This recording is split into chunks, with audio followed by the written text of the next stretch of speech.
Hello student, आज के lecture में हम डिस्कस करेंगे root 7 is irrational number so that root 7 is irrational number. Question है student, so that root 7 is irrational number, ठीक है। So that root 7 is irrational number. तो चलो इस क्वेश्चन को सॉल्व किया जाए स्टूडेंट। प्रूफ कैसे प्रूफ करेंगे? इसको प्रूफ करने का तरीका क्या है? इसका हम निगेशन ले लेंगे। Root 7 is not irrational number. इस टाइप के क्वेश्चन हम सॉल्व करवाए थे स्टूडेंट। एक क्वेश्चन और सॉल्व करवा दे रहे हैं, जिससे कहीं प्रॉब्लम होगा तो इसके थ्रू आप समझ जाएंगे, ठीक है ना। तो अगर हम यहाँ यूज्यूम करें तो let root 7 is not irrational number, ठीक है। Root 7 is not irrational number, root 7 irrational number नहीं है। तो यहाँ एनालिसिस करेंगे, since root 7 is not irrational number which imply root 7 is rational number। Student, root 7 irrational number नहीं है तो इसका मतलब वो रेशनल नंबर होगा। तो यहां पर लिखा मैं रूट 7 इज रेशनल नंबर, तो which will imply this can be written as p by q is equal to root 7। squaring above equation we get squaring above equation we get square कर लिया जाए, ये हो गया p square by q square, it becomes root 7 whole square which will imply also p square by q square is equal to 7। ठीक है student, p square by q square is equal to 7। Root 7 का square root 7 into root 7 it means 7, ठीक है। अब देखो क्या होगा student, ये हो गया p square equal to 7q square. Equation number first, equation first indicate that p square is a multiple of 7 which will also imply p is also multiple of 7। Okay student, मतलब इस equation से हम कह सकते हैं कि p square 7 का multiple है। अगर p स्क्वायर 7 का मल्टीपल है तो p भी 7 का मल्टीपल होगा, कंफर्म है स्टूडेंट। तो यहां लिखेंगे equation first indicate that p square is multiple of 7 which also imply p is also multiple of 7 which will imply that p can be written as 7k। Equation number second. Okay student, अब ये value इसमें put करेंगे तो लिखेंगे क्या? अगला step है using equation second in equation first we get required value of q square. Okay student, अगर हम p इक्वल टू 7 के इसमें पुट करें, p के प्लेस पर पुट करें तो q स्क्वायर का वैल्यू फाइंड आउट हो जाएगा और ऑब्जर्वेशन के तहत हमको पता चल जाएगा q स्क्वायर किसका मल्टीपल है। चलो किया जाए, ठीक है ना। इस तरीके से होता है।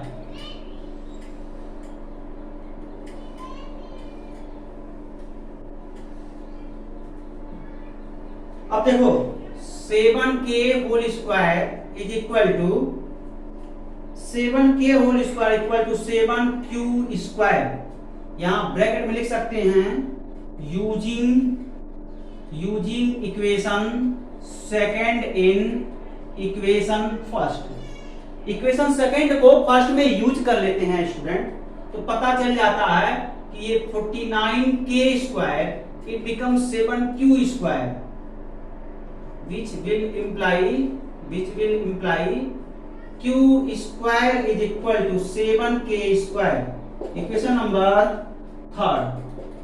Equation third indicate that equation third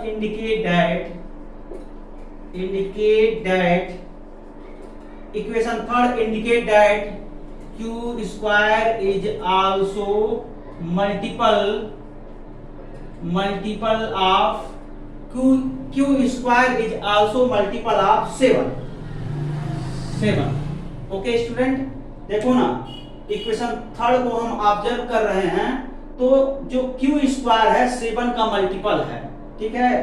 मतलब पहले देखो p इक्वल टू 7 के जो ऑब्टेन हुआ इक्वेशन नंबर सेकंड है, इक्वेशन नंबर सेकंड को हम फर्स्ट इक्वेशन में पुट कर देंगे तो सिचुएशन ये बना। थोड़ा इसको सिंप्लीफिकेशन किए तो ये ऑब्टेन हुआ q square equal to 7k square. अब q square equal to 7k square को अगर हम ऑब्जर्व करें तो पाते हैं कि q स्क्वायर 7 का मल्टीपल है। अगर q स्क्वायर 7 का मल्टीपल है तो which will imply q is also multiple of 7।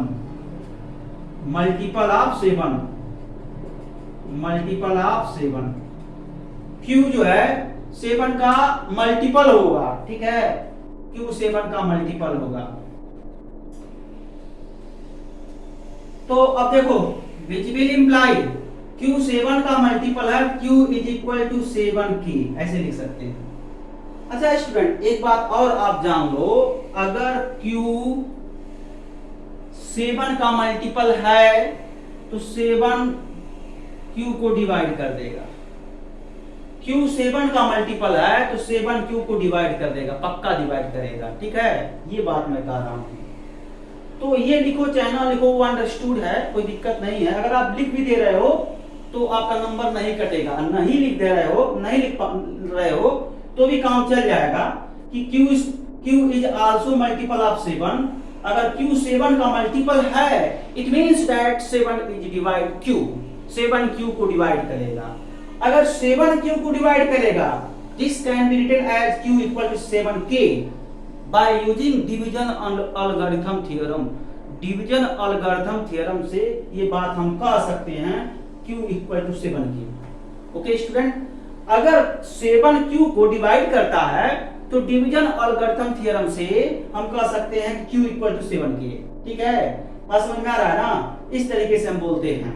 आप देखो जीसीडी निकाल लो अलग अलग करके, ये इसमें देखा जाता है, कुछ और नहीं है स्टूडेंट। अब क्या कह सकते हैं, P equal to 7k, Q equal to 7k, relatively PQ का greatest common divisor not equal to 1, that is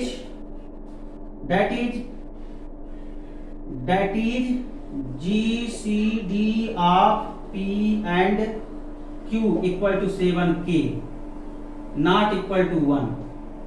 GCD of P और Q, PQ का GCD 7k है, कैसे आएगा देख लो, P equal to 7 into k हो गया, Q equal to 7 into k also, तो GCD जब इसका निकालोगे वो 7k आएगा।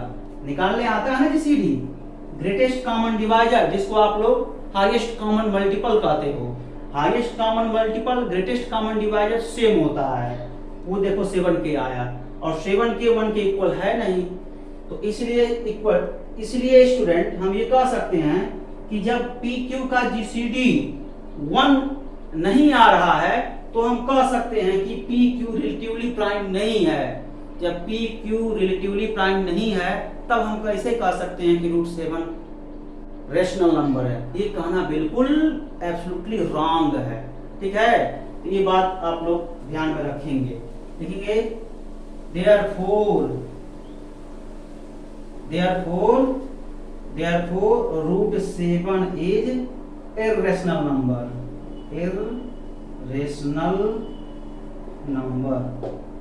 यहाँ आप लिख सकते हो which is also contradiction, which is also contradiction,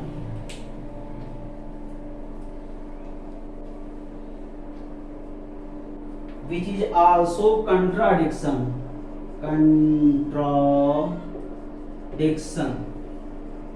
our supposition is wrong, and hence theorem is true.